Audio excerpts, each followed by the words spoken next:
You know, I'd say our little island paradise just got a little more paradisier. Cock-a-doodle-doo!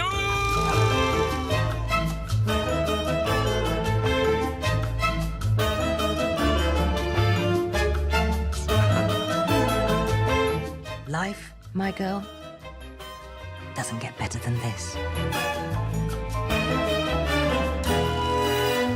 This film picks up really where the last film left off, which is our chickens have escaped and are living on this island, safe, away from the human world.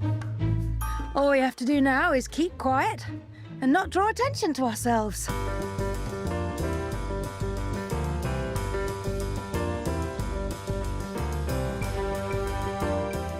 So with the chicken village, Sam wanted to create a home for them that felt like it was really lived in.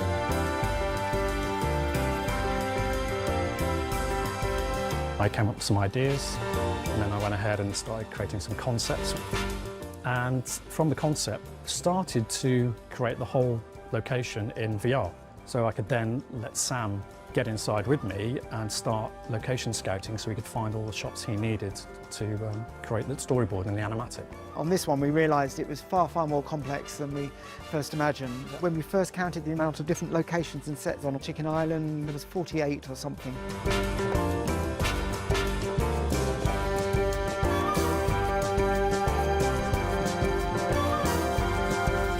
And it was a huge scale set as well. It would, if we were to build it for the chickens in the studio, it would take up the whole studio space. So we needed to think about how we could manage the number of sets for all of the shots. The most complicated shot was the one we did at the start, which took months, which is a very long tracking shot going all across the island.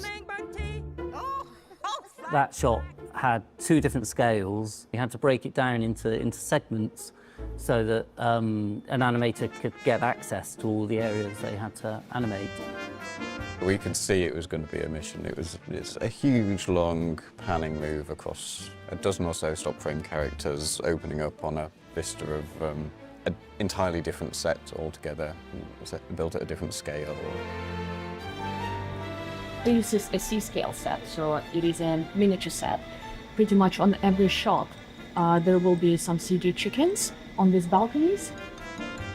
We need the scans to know the exact placement of chickens. Basically anything which the CG chickens can be interacting with. We need to know where it is. I knew I wanted to cover a lot in that one shot.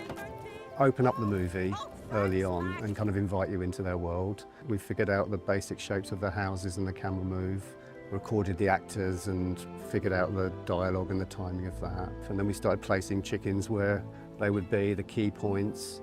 And meanwhile, we built a whole other scale of the island for the midground and background. So we were working at two scales. It was a rather large miniature, and then we had the foreground at this scale with our puppets. That shot is still in progress months and months later because there are so many elements to add in, combining the scales, adding in water and the waterfall, adding in the CG chickens.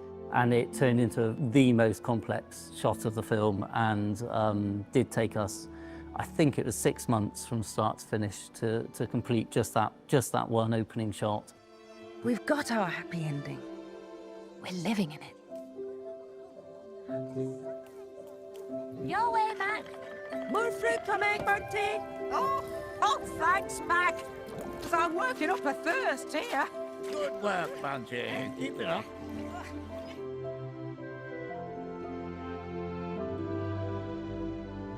Turned out nice again. Oh, yeah.